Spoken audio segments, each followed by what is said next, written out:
तो चैप्टर का नाम है income from house property section, और ये 15 मार्क्स का चैप्टर है। Income from house property, income from house property section 22 से लेके सेक्शन 27 तक। सेक्शन 22 से लेके सेक्शन 27 तक।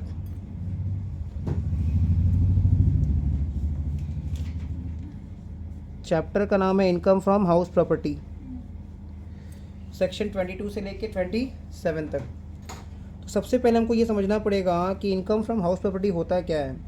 जब भी मान लो हम लोग कोई भी हाउस प्रॉपर्टी को, ठीक है, लेट आउट कर देते हैं। लेट आउट का मतलब क्या होता है? भाड़े पे दे देना।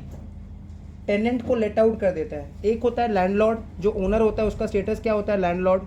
Clear? Owner of the house property, ownership उसके पास है। वो क्या करता है? अपना हाउस प्रॉपर्टी का जो पोजेशन है वो किसी और को दे देता है। पोजेशन का मतलब क्या होता है? जैसे मान लो तुम्हारे पास कोई मोटर कार है, तुमने अगर चाबी किसी और को दे रखा है, मतलब मोटर कार फिजिकली हो सकता है तुम्हारे घर के बाहर ही खड़ा है, ओनरशिप तुम्हारा ही है, नाम ट्रांसफ़र नहीं हुआ है, ओनरशिप चेंज नहीं हुआ है, बट पोजीशन किसी और के पास है।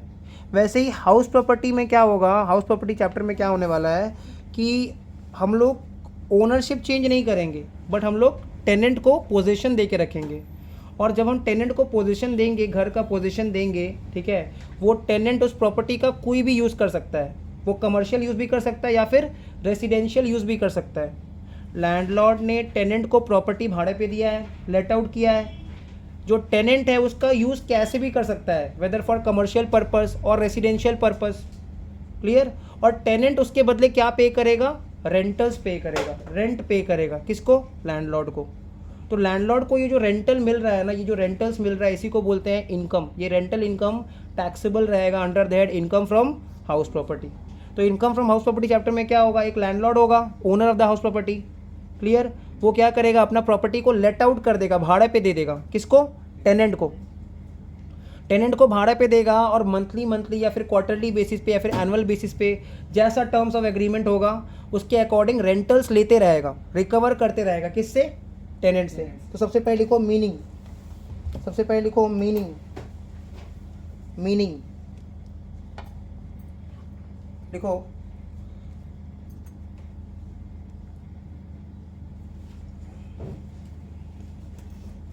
whenever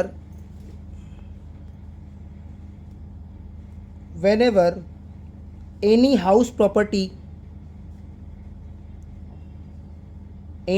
property ब्रैकेट में लिख लेंगे कमर्शियल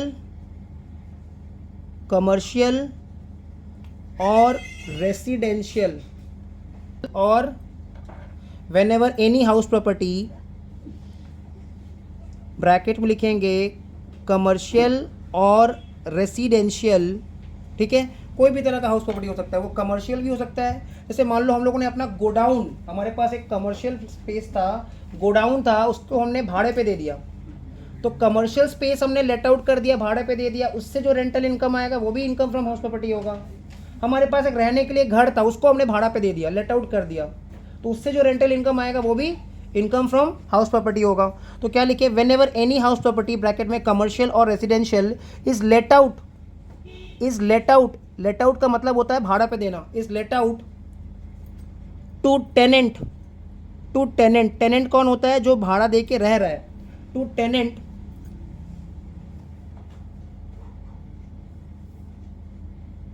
फॉर रेसिडेंशियल और कमर्शियल पर्पस। हमने टेनेंट को दिया है, भाड़े पे दिया है, टेनेंट रेसिडेंशियल पर्पस के लिए यूज़ करे या फिर कमर्शियल पर्पस के लिए यूज़ करे। फॉर रेसिडेंशियल और commercial purpose and the tenant in return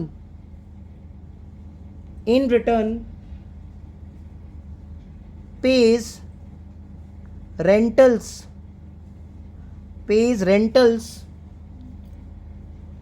to the owner to the owner of such house property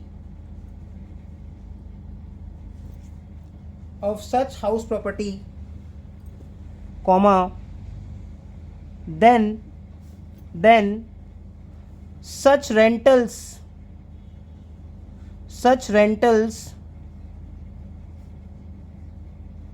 is income for the owner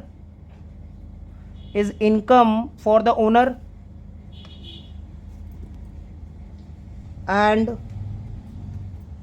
is termed as income from house property. Income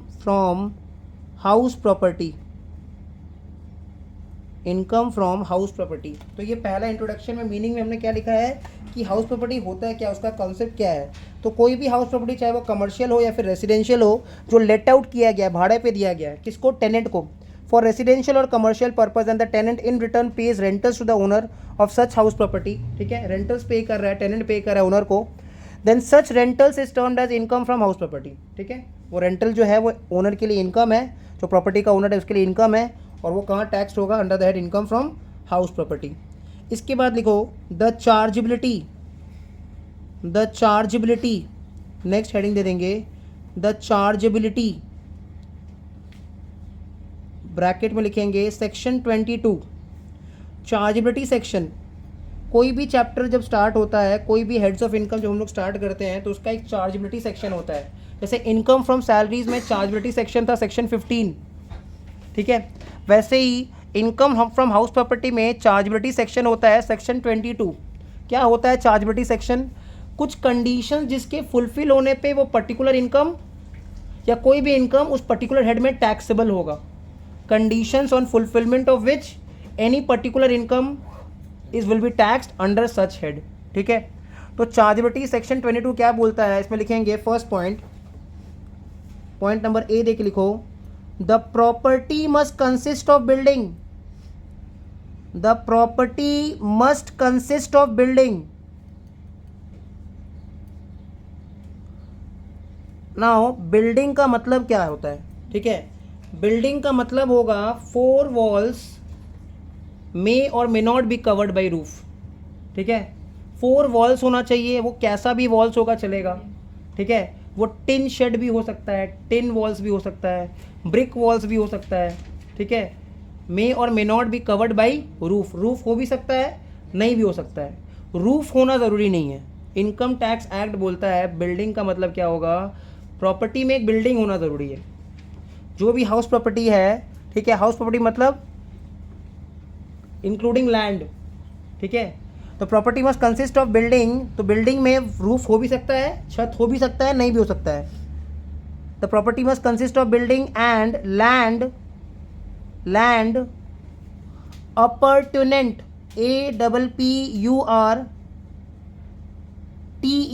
APPURTENANT, appurtenant thereto. The property must consist of building and land appurtenant, APPURTENANT, appurtenant thereto। इसका मतलब property में एक building होना चाहिए, वो building covered by roof हो भी सकता है, नहीं भी हो सकता है, और वो बिल्डिंग ज़मीन के साथ अटैच्ड होना चाहिए। लैंड अपरटेनेंट thereto का मतलब वो building, that building must be attach to land. तो क्वेश्चन ये आता है कौन सा ऐसा बिल्डिंग है जो ज़मीन से नहीं जुड़ा हुआ है। ट्री हाउस होता है ना, ट्री हाउस जो है वो ज़मीन के साथ जुड़ा हुआ नहीं है। वेलकम मूवी में देखो, वो मूवी दिखाया, वो मूवी में जो घर दिखाया था, है ना, वेलकम मूवी में जो घर दिखाया था जिसको आरी से काट दिया था, किससे काटा था, आरी से। ठीक है, आरा का नहीं था वो, लेकिन उसने आरी से उसको काट दिया था। ठीक है, तो ये सब वो बिल्डिंग है जो अटैच टू लैंड नहीं है। तो अगर हम ऐसा कोई बिल्डिंग, ऐसा कोई घर को भाड़ा पे लगाते हैं तो वो income from house property head में टैक्सेबल नहीं होगा, क्योंकि कंडीशन फुलफिल नहीं हो रहा है ना। Property must consist of building, एक बिल्डिंग होना चाहिए, such building must be covered by 4 walls, चारों तरफ से कवर्ड होना चाहिए। मे और मे नॉट बी, मे और मे नॉट हैव रूफ। जैसे हम लोग बात करें ईडन गार्डन्स, तो ईडन गार्डन्स भी क्या है, हाउस प्रॉपर्टी है। अगर ईडन गार्डन्स को भाड़ा पे लगा देता है CAB और उसके बदले उसको रेंटल इनकम मिल रहा है, तो such rental income will be taxable under that income from house property, क्योंकि रूफ हो भी सकता है, नहीं भी हो सकता है। ईडन गार्डन चारों तरफ से कवर्ड है, कैसा भी वॉल हो सकता है, कवर्ड तो है ही ना, ठीक है। Wall can be tin shed, वो कुछ भी हो सकता है, ब्रिक वॉल भी हो सकता है। तो इससे हमने क्या सीखा, प्रॉपर्टी में एक बिल्डिंग होना ज़रूरी है और वो बिल्डिंग ज़मीन के साथ अटैच्ड होना ज़रूरी है, ठीक है। सेकेंड पॉइंट लिखो, the owner and assessee must be one and the same person, one and the same person. जो ओनर है ना घर का, जिसके नाम पे प्रॉपर्टी है, ठीक है, पेपर में जिसका नाम है, जिसके पास ओनरशिप है, और जो एसएससी है जिसको इनकम मिल रहा है, वो सेम पर्सन होना चाहिए। तो डाउट आ रहा है मन में कि कब ऐसा होता है कि सेम नहीं होता है। सपोज एग्जांपल लेते हैं, एक है मिस्टर चंपक, एक है मिस्टर चंपक, ठीक है। मिस्टर चंपक वो ओनर है, घर का ओनर है, ठीक है, और उसने प्रॉपर्टी लेट आउट किया है, भाड़ा पे दिया है मिस्टर मनोहर को, क्लियर। सो चंपक का स्टेटस क्या हो जाएगा, वो लैंडलॉर्ड है, ओनर है, और उधर पे मनोहर का स्टेटस क्या हो जाएगा, वो टेनेंट है, ठीक है। पूरा कहानी ध्यान से सुनना। एक है मिस्टर चंपक, क्लियर। जैसे मान लो अगर इसको हम डायग्राम से समझते हैं तो एक मिस्टर चंपक बना लेते हैं, एक है मिस्टर चंपक, इसका गोल बना दिए, दो आंख बना दिए और ऐसे ही मुस्कुरा रहा है मिस्टर चंपक, ठीक है। तो ये कौन है, घर का ओनर है। इसने प्रॉपर्टी लेट आउट किया है, भाड़ा पे दिया है मिस्टर मनोहर को, ठीक है। इसने प्रॉपर्टी भाड़ा पे दिया है मिस्टर मनोहर को। मनोहर का स्टेटस क्या हो जाएगा, टेनेंट। कितना पे भाड़ा पे दिया है, ₹8,000 पर मंथ। तो घर का ओनर कौन है, मिस्टर चंपक, और किसको भाड़ा पे दिया है, मनोहर को। तो टेनेंट कौन हो गया, मनोहर। तो स्टोरी में बने रहना है। कौन किसको रेंट पे करेगा, मनोहर रेंट पे करेगा चंपक को, और मान लेते हैं 8,000 रुपया रेंट पे करेगा। घर का ओनर कौन है, मिस्टर चंपक। किसको भाड़ा पे दिया उसने, मनोहर को, टेनेंट को, ठीक है। और कितना पे भाड़ा पे दिया है, 8,000 पर मंथ। अब क्या हुआ, मिस्टर चंपक जो है वो NRI है, नॉन रेसिडेंशियल इंडियन, ज़्यादा यहाँ रहता नहीं है। कभी तो बहुत ठंडा लगता है तो इंडिया आ जाता है घूमने के लिए, ठीक है। कभी वहाँ पे बहुत ज़्यादा ठंडा लगता है ना, तो इंडिया थोड़ा घूमने के लिए आ जाता है, मूड चेंज, सीज़न चेंज, ठीक है। फिर 1-2 दिन रहता है, ठीक है, फिर उसको समझ में आता है कि उधर ही ठीक है, मतलब इधर ही ठीक है। तुम लोग गलत सुन लिए। मिस्टर चंपक जो है वो ओनर है, ओनर। उसने प्रॉपर्टी भाड़ा पे दिया है किसको, मिस्टर मनोहर को, मिस्टर मनोहर को, जो कि टेनेंट है। और कितना पे भाड़ा पे दिया है, 8,000 पर मंथ। अब क्योंकि मिस्टर चंपक जो है वो NRI है, यहाँ रहता नहीं है, तो उसके एब्सेंस में मिस्टर मनोहर ने क्या किया, मिस्टर चुन्नीलाल को, मिस्टर चुन्नीलाल, ये हमारे कैरेक्टर्स है ये सब, ठीक है। मिस्टर चुन्नीलाल, मिस्टर चुन्नीलाल को घर भाड़ा पे दे दिया। कितना पे दे दिया, 12,000 पर मंथ, इन एब्सेंस, ठीक है, in absence of the owner. Owner कौन है हमारा स्टोरी में, mister Champak, clear. Mister Champak owner है। तो ओनर के एब्सेंस में टेनेंट ने क्या किया, प्रॉपर्टी सबलेट कर दिया। टेनेंट ने दूसरे को भाड़ा पे दे दिया, उसको बोलते हैं सबलेट। अगर ओनर भाड़ा पे देता है टेनेंट को तो उसको बोलते हैं let out, property let out कर रहे हैं। और अगर टेनेंट भाड़ा पे दे रहा है दूसरा टेनेंट को तो उसको बोलेंगे सबलेट, ठीक है। मिस्टर मनोहर ने मिस्टर चुन्नीलाल को प्रॉपर्टी भाड़ा पे दे दिया, तो ये मिस्टर चुन्नीलाल बन गया सब टेनेंट, सब टेनेंट। कितना रुपया भाड़ा पे दिया है? 12,000 पर मंथ। कितना रुपया भाड़ा पे दिया है? 12,000 पर मंथ। अब तुम देखो, मिस्टर चुन्नीलाल मिस्टर मनोहर को, मतलब सब टेनेंट को कितना रुपया देगा हर महीना? 12,000।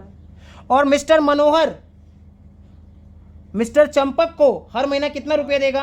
8,000। तो 4,000 रुपया का रेंटल इनकम आ रहा है मिस्टर मनोहर के पास, और वो प्रॉपर्टी का ओनर भी नहीं है। ठीक है, 4,000 का रेंटल इनकम आ रहा है मिस्टर मनोहर के पास और प्रॉपर्टी का ओनर भी नहीं है। तो इस केस में तुम देखो, ओनर है मिस्टर चंपक और इनकम जो आ रहा है किसके हाथ में आ रहा है? एसएससी कौन है? मिस्टर मनोहर। तो ऐसा अगर सिचुएशन होगा तो ये income from house property head में टैक्सेबल नहीं होगा। थर्ड कंडीशन लिखेंगे,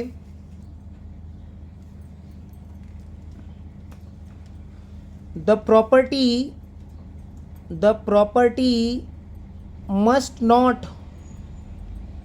must not be used.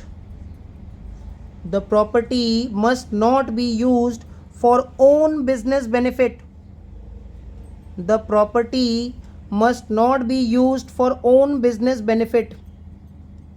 The property must not be used for own business benefit. इसका मतलब क्या है? जो owner of the house property है ना, वो खुद का बिजनेस बेनिफिट के लिए प्रॉपर्टी को यूज़ नहीं कर सकता। अगर हम खुद का बिजनेस बेनिफिट के लिए प्रॉपर्टी को यूज़ कर रहे हैं और उसमें कुछ इनकम भी आ रहा है तो such income will not be taxable. Example क्या है? जैसे देखो, स्टेट बैंक का एम्प्लॉय लोग को एसबीआई हाउसिंग कॉम्प्लेक्स प्रोवाइड किया जाता है। एम्प्लॉय किसका है? स्टेट बैंक का, एसबीआई का एम्प्लॉय है, उसको हाउसिंग कॉम्प्लेक्स प्रोवाइड किया गया है। और ये जो हाउसिंग कॉम्प्लेक्स होता है ना, ये बेसिकली एसबीआई के आसपास होता है, मतलब ब्रांच के आसपास होता है। ठीक है, और उन एम्प्लॉइज से ना कुछ रेंट भी लिया जाता है, नॉमिनल रेंट, थोड़ा बहुत रेंट भी लिया जाता है, उनका सैलरी से डिडक्ट होता है। सारा घर वो हाउसिंग कॉम्प्लेक्स किसका ओनरशिप में है? एसबीआई। कौन रहता है उसमें? एसबीआई का एम्प्लॉइज। एसबीआई अपना ही एम्प्लॉइज को घर प्रोवाइड कर रहा है, हाउसिंग कॉम्प्लेक्स प्रोवाइड कर रहा है, ऑफिस एरिया के एकदम आसपास, बिजनेस एरिया के एकदम आसपास प्रोवाइड कर रहा है। क्यों? ताकि एम्प्लॉय लोग रोज प्रेजेंट रहे, एब्सेंट ना करे। बहुत ज़्यादा धूप है, चल के नहीं आ पा रहे हैं, माथा घूम के गिर जा रहे हैं, दुनिया घूम रहा है, हम घूम रहे हैं, सब घूम रहा है, ये ना बोल सके। क्लियर? पानी लग गया है, तैर के नहीं आ पाए, ये सब ना बोल सके, है कि नहीं? तो एकदम आसपास में, एडजॉइनिंग एरिया में, एडजेसेंट एरिया में, एकदम नियरेस्ट एरिया में हाउसिंग कॉम्प्लेक्स प्रोवाइड किया है। कौन प्रोवाइड किया है?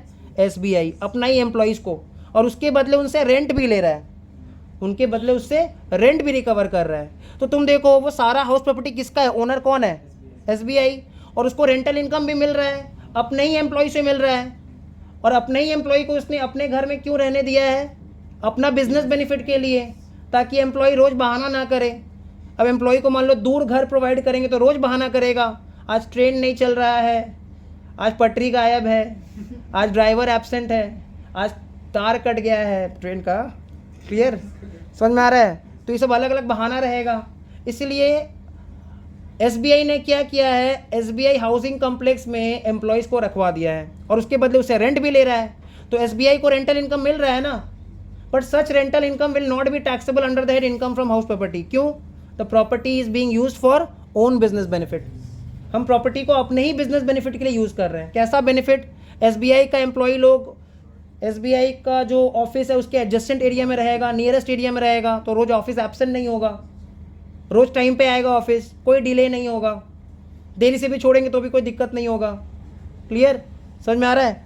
तो ये 3 कंडीशन है, ये 3 कंडीशन फुलफिल होना चाहिए, तभी कोई भी income from house property head में टैक्सेबल होगा, अदरवाइज नहीं होगा। तो 3 कंडीशन क्या क्या है? प्रॉपर्टी में एक बिल्डिंग होना चाहिए, the property must consist of building and land appurtenant thereto, मतलब such building must be attached to land. अगर कोई भी बिल्डिंग ज़मीन से जुड़ा हुआ नहीं है और वो प्रॉपर्टी भाड़े पे लगा हुआ है तो उससे जो रेंटल इनकम आ रहा है वो इनकम फ्रॉम हाउस प्रॉपर्टी नहीं होगा। जैसे मान लो ट्री हाउस को हमने भाड़ा पे लगा दिया, बहुत जगह ऐसा कॉन्सेप्ट है, ट्री हाउस है, ठीक है, तो वहाँ पे हमने प्रॉपर्टी को भाड़ा पे लगा दिया, जो टूरिस्ट जाते हैं उनसे हम लोग रेंटल्स रिसीव करते हैं। Clear? Now such income will not be taxable under that income from house property. Second point क्या लिखा है? Owner and SSC must be one and the same person. जो घर का ओनर है, एसएससी भी वही होना चाहिए। अगर कोई दूसरा एसएससी बन जा रहा है, किसी दूसरे के हाथ में इनकम आ रहा है, तो such income will not be taxable under that income from house property. Third condition क्या बोल रहा है, the property must not be use for own business benefit. Property को हम खुद का बिजनेस बेनिफिट के लिए यूज नहीं कर सकते हैं। क्लियर। उसके बाद लिखो कॉपी में, तो चार्जेबिलिटी सेक्शन खत्म हो गया। अब लिखो नेक्स्ट हेडिंग देके लिखो municipal value. Municipal value, municipal value. अब देखो म्यूनिसिपल वैल्यू क्या होता है, घर का एनुअल वैल्यू जो म्यूनिसिपल कॉरपोरेशन डिसाइड करेगा। घर का एनुअल वैल्यू मतलब कोई भी प्रॉपर्टी का एनुअल इनकम अर्निंग कैपेसिटी कितना है, कितना इनकम वो अर्न कर सकता है। जिस घर में हम लोग रहते हैं उस घर का भी इनकम अर्निंग कैपेसिटी है, बट क्योंकि उस घर को हमने ऑक्युपाई कर रखा है इसलिए उस घर से इनकम नहीं आ रहा है। अगर हमने कभी सोच लिया कि इस घर को हम लोग छोड़ देंगे, फुटपाथ पे रह लेंगे, इस घर को भाड़ा पे चढ़ा देंगे और उससे भी इनकम आना स्टार्ट हो जाएगा, तो इनकम आ ही सकता है। हर घर का अपना अर्निंग कैपेसिटी है कि नहीं। तो अर्निंग कैपेसिटी कितना है, घर का एनुअल वैल्यू कितना है, what is the annual value of the property as per municipal corporation, उसी को बोलते हैं municipal value. So municipal value is the annual value of the house property as determined by municipal corporation. Municipal corporation समझ में आता सबको, KMC, जहाँ पे कोलकाता नहीं, वहाँ पे म्यूनिसिपैलिटीज़ होगा, ठीक है, पंचायत होगा। Clear.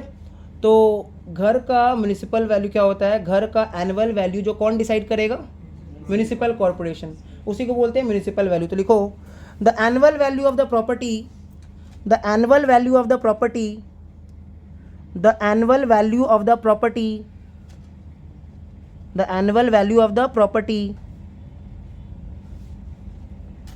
as determined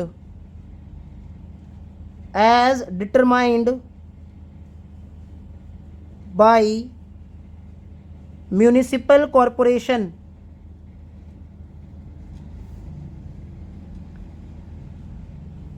as determined by municipal corporation, as determined by municipal corporation is termed as determined by municipal corporation is termed as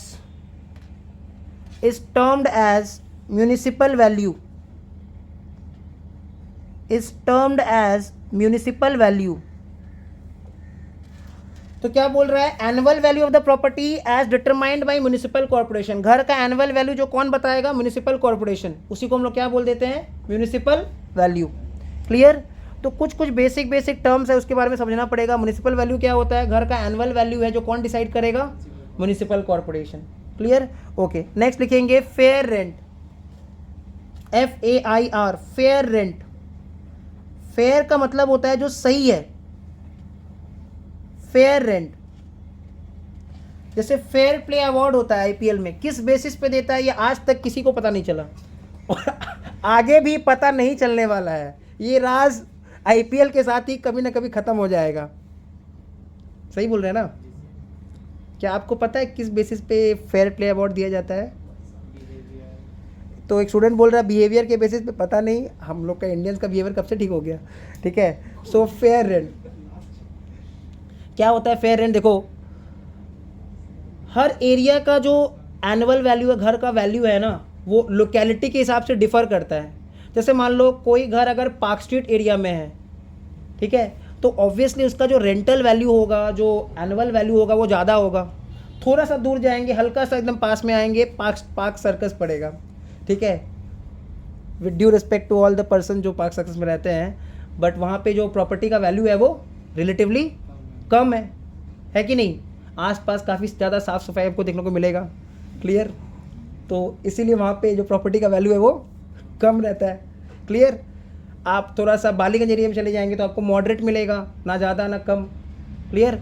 तो ये क्या हम देख पा रहे हैं कि घर का जो रेंटल वैल्यू है, एनुअल वैल्यू है, वो कहीं ना कहीं डिफ़र करता है, डिपेंड करता है लोकेलिटी के ऊपर। और एक लोकेलिटी में कोई जितना भी घर है, सबका जो रेंट है वो मोर और लेस एनुअल वैल्यू सेम रहेगा। जैसे मान लो कोई लोकेलिटी में 4 घर है, पहला घर का एनुअल वैल्यू मतलब पूरा साल का रेंटल वैल्यू, ठीक है। Annual value means rental value of the house property through out the year. पहला घर प्रॉपर्टी ए का रेंटल वैल्यू 2 लाख है, ये चलो रुपीज़ मंथली बात करते हैं, 5,000 रुपये रेंट है। दूसरा घर का रेंट 5,200 हो सकता है, तीसरा घर का रेंट 4,900 हो सकता है, चौथा घर का रेंट क्या 15,000 हो सकता है? नहीं हो सकता है। कितना भी ज़्यादा करेगा तो नहीं हो सकता है। इतना जो क्या बोलते हैं उसको, डिस्क्रिमिनेशन, भेदभाव प्राइसिंग में नहीं हो सकता। तो फेयर रेंट क्या होता है? फेयर रेंट कौन डिसाइड करता है? कोर्ट ऑफ लॉ, ठीक है, कोर्ट डिसाइड करता है। कोई भी लोकेलिटी में जो सिमिलर प्रॉपर्टी है, सिमिलर प्रॉपर्टी समझ में आता है ना, अगर हम लोग सिमिलर प्रॉपर्टी का बात कर रहे हैं तो हम लोग नॉर्मल बिल्डिंग का ही बात करेंगे, सडनली हम लोग कॉम्प्लेक्स का बात नहीं करने लगे, ऑल्दो वो भी सेम लोकेलिटी में है। सिमिलर प्रॉपर्टी का मतलब जैसे मान लो 1 स्टोरीड बिल्डिंग तो वो सिमिलर प्रॉपर्टी है, सब 1 स्टोरीड का ही बात करेंगे। 2 स्टोरीड बिल्डिंग तो वो सिमिलर प्रॉपर्टी है, ठीक है। नाउ 2 स्टोरीड बिल्डिंग और 4 स्टोरीड बिल्डिंग सिमिलर प्रॉपर्टी नहीं होता है, क्लियर। ऑब्वियसली जो 4 स्टोरीड बिल्डिंग है मे बी उसमें एमेनिटीज, सुख सुविधा ज़्यादा होगा, में भी ज़्यादा होगा, क्लियर। इसलिए सिमिलर प्रॉपर्टी का जो रेंट है एक ही लोकेलिटी में, उसी को क्या बोलते हैं? Fair rent. कौन डिसाइड करता है? कोर्ट ऑफ लॉ, मतलब कोर्ट डिसाइड करता है। तो लिखो फेयर रेंट, फेयर रेंट में लिखो it is the annual value, it is the annual value, annual value of the property,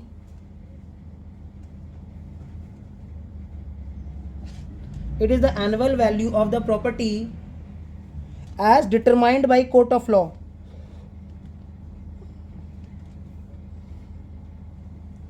as determined by court of law, मतलब कानून जो डिसाइड करेगा वही रहेगा, ठीक है। नीचे नोट दे के लिखो, उसी के नीचे नोट दे के लिखो, if fair rent is not given in the problem, if fair rent is not given in the problem, if fair rent is not given in the problem, comma, consider annual rent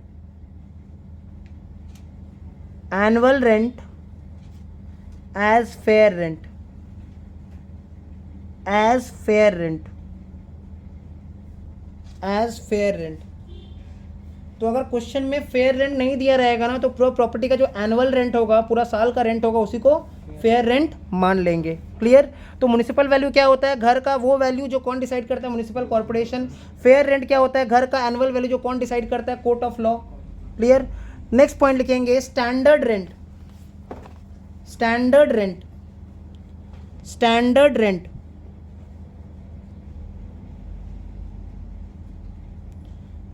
अब standard rent क्या होता है? Standard rent annual value है house property का, house property का annual value जो decide करेगा rent control act, ठीक है, as determined by rent control act. अब ये रेंट कंट्रोल एक्ट क्या होता है? जितना भी डिस्प्यूटेड प्रॉपर्टी है, disputed property in the sense, जैसे मान लो कि टेनेंट और ओनर में अच्छा रिलेशन नहीं है, कॉन्टैक्ट्स अच्छा नहीं है, ठीक है, जो ओनर है वो टेनेंट को रखना नहीं चाहता और जो टेनेंट है वो भी ओनर को देखना नहीं चाहता बट उसके घर में ज़रूर रहना चाहता है, ठीक है। तो दोनों ही ओनर और टेनेंट में कॉन्टैक्ट्स अच्छा नहीं है, तो ओनर ने क्या किया? रेंट लेना बंद कर दिया, रेंट एक्सेप्ट नहीं कर रहा था। टेनेंट जब भी उसके घर में रेंट देने जाता था वो लेता ही नहीं था। तो सोच के बताओ टेनेंट को अच्छा लगेगा खराब लगेगा? खराब लगेगा, बहुत ज़्यादा टेंशन होने लगेगा कि वो मैं रेंट एक्सेप्ट नहीं कर रहा है, किसी भी दिन वो मेरे खिलाफ एक्शंस ले सकता है कि नहीं, और बोल सकता है कि हम लोग बिना रेंट दिए रह रहे हैं। हम लोग जब रेंट पे करते हैं तो उसके बदले एक इनवॉइस बिल मिलता है ना, चालान मिलता है ना, जो प्रूफ है कि हमने सच में रेंट पे किया है। तो जब मेरा रेंट एक्सेप्ट ही नहीं करेगा लैंडलॉर्ड, ओनर मेरा रेंट को एक्सेप्ट नहीं करेगा, तो उस केस में तो हम लोग इलीगली रह रहे हैं उस घर पे, क्लियर। तो कभी भी कोई एक्शन ले सकता है। तब टेनेंट के पास क्या ऑप्शन है? वो रेंट कंट्रोल एक्ट, जो कि एक गवर्नमेंट का एजेंसी है, वहाँ पे अपना भाड़ा रेंट को जमा करेगा, ठीक है। और गवर्नमेंट क्या करेगा? कुछ कमीशन भी चार्ज करेगा, 20 रुपये 30 रुपये 40 रुपये जैसा बनता है, कमीशन चार्ज करेगा और रेंट का पैसा सीधा ट्रांसफ़र कर देगा ओनर के बैंक अकाउंट में या फिर बाई पोस्टल, ठीक है, कैसे भी ओनर तक पहुँचा देगा। तो इससे देखो क्या हुआ, जितना भी डिस्प्यूटेड प्रॉपर्टी है उसका सारा मसला सॉल्व हो गया। जैसे मान लो कि ओनर है ही नहीं, कोई प्रॉपर्टी है जिसका ओनर ही नहीं है, डेथ हो गया है, तो किसी को तो भाड़ा देना पड़ेगा ना। तो कहाँ पे भाड़ा देते हैं हम लोग? रेंट कंट्रोल एक्ट में। रेंट कंट्रोल में हम लोग भाड़ा देते हैं। टेनेंट जो है वो रेंट पे करता है और लीगली उस प्रॉपर्टी में रहता है। हो ही सकता है कि मान लो कि जो हमारा लैंडलॉर्ड था उसका सडनली डेथ हो गया, तो अब हम किसको भाड़ा देंगे? भाड़ा का दादा लोग को देने से तो होगा नहीं। क्लियर? तो वो लोग के पास ओनरशिप राइट नहीं है ना। तो हम क्या करेंगे? हम लोग को फिर अप्लाई करना पड़ेगा कि सच सच हमारा ओनर था, उसका सच सच डेट पे इस कारण से डेथ हो गया, ठीक है, उसमें हमारा कोई हाथ नहीं था, नेचुरल डेथ हुआ है। हाँ, उसका कोई नॉमिनी होगा, अगर वो प्रूव कर पाए कि वो प्रॉपर्टी उसके नाम पे है। बोलना पड़ेगा ना भाई, प्रूव करना पड़ेगा उसके नाम पे है, उसको शो करना पड़ेगा। मतलब सिंपल सा बात है, जो डिस्प्यूटेड प्रॉपर्टी है उसका रेंट कहाँ जमा होता है? रेंट कंट्रोल एक्ट में। गवर्नमेंट का एक एजेंसी है, वहाँ पे जमा होता है। तो स्टैंडर्ड रेंट क्या होता है? घर का एनुअल वैल्यू जो कौन डिसाइड करेगा? Rent control act. तो लिखो, it is the annual value. हर जगह देखो एनुअल वर्ड यूज किया जा रहा है, मतलब पूरा साल का। Annual value of the property as determined by rent control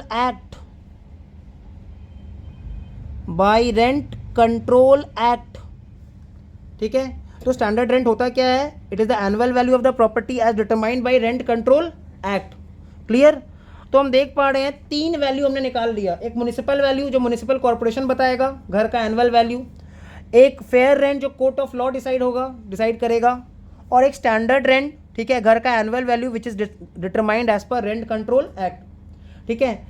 अब देखो क्या है, इनकम फ्रॉम सैलरी में जितना इनकम दिख रहा था ना उतना ही टैक्स हो रहा था, but income from house property में कॉन्सेप्ट अलग है। हो सकता है कि प्रॉपर्टी का रेंटल वैल्यू कुछ और है और गवर्नमेंट का एक्सपेक्टेशन कुछ और है। तो हम लोग सबसे पहले लिखेंगे, अभी लिखो, नेक्स्ट हेडिंग दे दो, calculation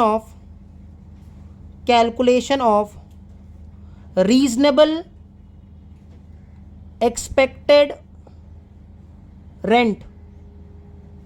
calculation of reasonable expected rent, RER। Calculation of reasonable expected rent. Reasonable मतलब जो सही है। एक्सपेक्टेशन किसका है? प्रॉपर्टी तो हमारा है, हमारा प्रॉपर्टी से एक्सपेक्टेशन किसको है? सरकार को, गवर्नमेंट को। तो गवर्नमेंट बोल रहा है कि रीजनेबल एक्सपेक्टेड रेंट RER कैसे निकालेंगे? लिखो, it is the higher of municipal value and fair rent. मतलब जो भी म्यूनिसिपल वैल्यू है और फेयर रेंट है उसमें हायर लेना है।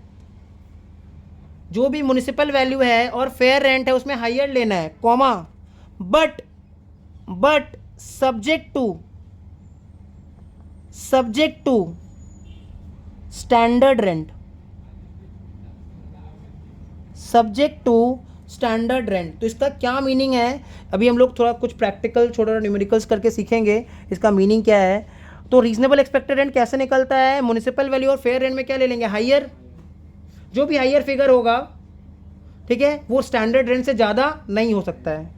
तो हम लोग एक एग्जांपल लिखते हैं जिससे चीज़ क्लियर हो जाएगा। लिखो example number 1। Municipal value ₹2 lakh. Municipal value ₹2 lakh.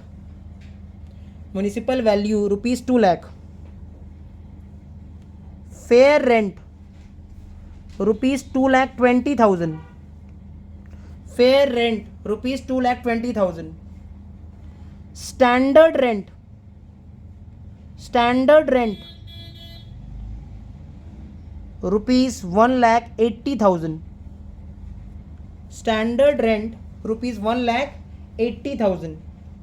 ये 3 डेटा हम लोग को दिया हुआ है। नीचे लिख लो, कैलकुलेट RER मतलब रीजनेबल एक्सपेक्टेड रेंट।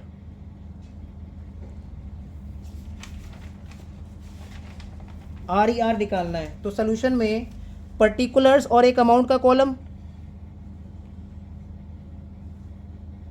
पर्टिकुलर्स और एक अमाउंट का कॉलम, पर्टिकुलर्स में हम लोग सबसे पहले लिख देंगे municipal value, municipal value 2 lakh, और उसी के नीचे लिख देंगे फेयर रेंट 2,20,000। ठीक है, 2,20,000। अब जहाँ हमने लिखा है ना 2,20,000, उसी के नीचे एक लाइन ड्रॉ कर दो। ठीक है, देखो 2 लाख और 2,20,000 में हायर कौन सा है? 2,20,000। तो फिर से लिख दो 2,20,000 और उसके सामने लिख दो notional rent, notional NOTIONAL, notional rent. तो म्युनिसिपल वैल्यू और फेयर रेंट का जो हायर फिगर होता है उसको क्या बोलते हैं? Notional rent. नोशनल रेंट जहां हमने लिखा है उसी के नीचे डैश दे के लिखो higher of, higher of municipal value. Notional rent के नीचे डैश दे के लिखो higher of municipal value and fair rent. मतलब उसके बारे में हमने थोड़ा डिटेल दे दिया, ये फिगर आया कैसे, higher of municipal value and fair rent. तो अभी तक हमने क्या निकालना सीख लिया? Notional rent. म्युनिसिपल वैल्यू और फेयर रेंट में क्या ले लेना है? हायर। तो municipal value 2 lakh, fair rent 2,20,000, दोनों का हायर होगा 2,20,000, वही हो जाएगा नोशनल रेंट। नेक्स्ट लाइन में लिखो standard rent, standard rent. Standard rent दिया हुआ है 1,80,000, 1,80,000। अगेन 1,80,000 के नीचे लाइन ड्रॉ कर दो। स्टैंडर्ड रेंट का अमाउंट लिख दो, अमाउंट कॉलम में 1,80,000 और इसके नीचे लाइन ड्रॉ कर दो। अब नोशनल रेंट और स्टैंडर्ड रेंट में लोअर लेना है। Notional rent can not exceed standard rent, उससे ज़्यादा नहीं हो सकता। कम है तो ठीक है चलेगा, पर ज़्यादा नहीं हो सकता। तुम देखो यहाँ पे नोशनल रेंट ज़्यादा है स्टैंडर्ड रेंट से, तो इन दोनों में इस केस में क्या ले लेंगे? लोअर ले लेंगे। नोशनल रेंट और स्टैंडर्ड रेंट में लोअर ले लेंगे। तो लोअर कितना है? 1,80,000। फिर से लिख दो 1,80,000 और उसके सामने लिख दो reasonable, reasonable expected rent, reasonable expected rent. नीचे डैश दे के लिख दो lower of, lower of notional rent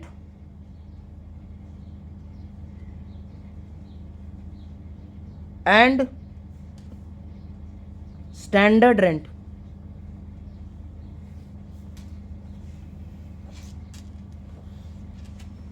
तो ये रीजनेबल एक्सपेक्टेड रेंट क्या है? गवर्नमेंट का एक्सपेक्टेशन है कि मेरा घर का जो रेंट है, एनुअल रेंट, वो कम से कम 1,80,000 होना चाहिए, कम से कम।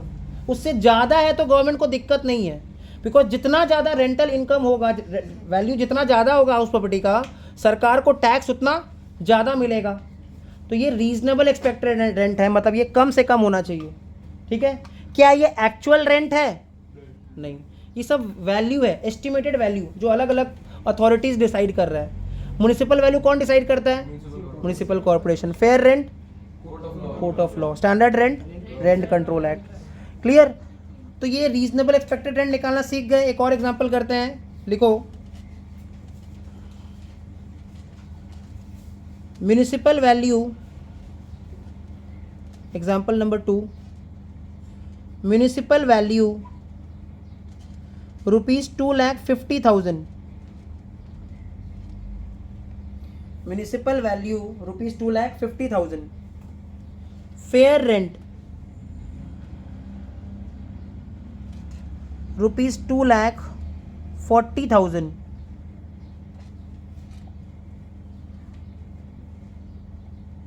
Standard rent ₹2,80,000। क्लियर? ये 3 डेटा दिया हुआ है। Municipal value ₹2,40,000, fair rent ₹2,40,000, municipal value 2,50,000 है, फेयर रेंट 2,40,000 है और स्टैंडर्ड रेंट 2,80,000 है। तो सोल्यूशन में पर्टिकुलर्स और राइट हैंड साइड में एक अमाउंट का कॉलम। तो पर्टिकुलर्स में सबसे पहले लिख देंगे म्युनिसिपल वैल्यू, म्युनिसिपल वैल्यू कितना दिया हुआ है? 2,50,000, 2,50,000। फेयर रेंट दिया हुआ है 2,40,000, 2,40,000। तो इन दोनों में हमको क्या लेना है, हायर लेना है हमेशा। तो इन दोनों में हायर हो गया 2,50,000, 2,50,000। इसको हम लोग बोल देंगे नोशनल रेंट ना। नोशनल का मतलब क्या होता है, झूठा मोटा, जो एक्चुअल में नहीं है। ठीक है, नोशनल वर्ड का मतलब क्या होता है, झूठा मोटा। मान लो कि ये जो ट्यूशन सेंटर है वो हम लोग का खुद का है, ठीक है, तो भाड़ा नहीं देना पड़ेगा तब। क्लियर। तो जितना भी प्रॉपर्टी, जो भी इनकम आएगा, जो भी फीस का इनकम आ रहा है, वो पूरा घर चला जा रहा है।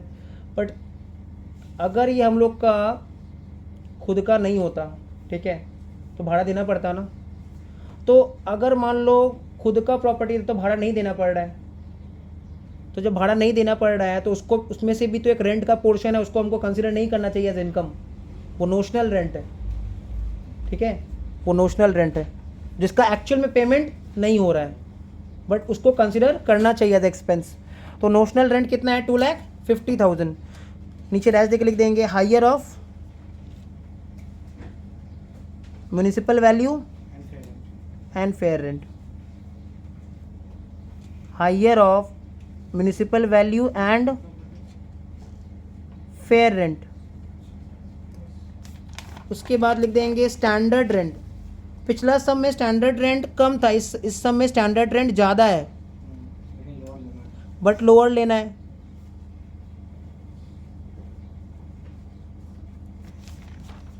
तो 2,50,000 हमारा नोशनल रेंट आया था, और स्टैंडर्ड रेंट 2,80,000 है। स्टैंडर्ड रेंट 2,80,000 है। तो इन दोनों में लोअर लेंगे तो 2,50,000 ही आएगा। इसके सामने लिख देंगे रीजनेबल एक्सपेक्टेड रेंट। नीचे डैश देख लिख देंगे lower of notional rent and standard rent.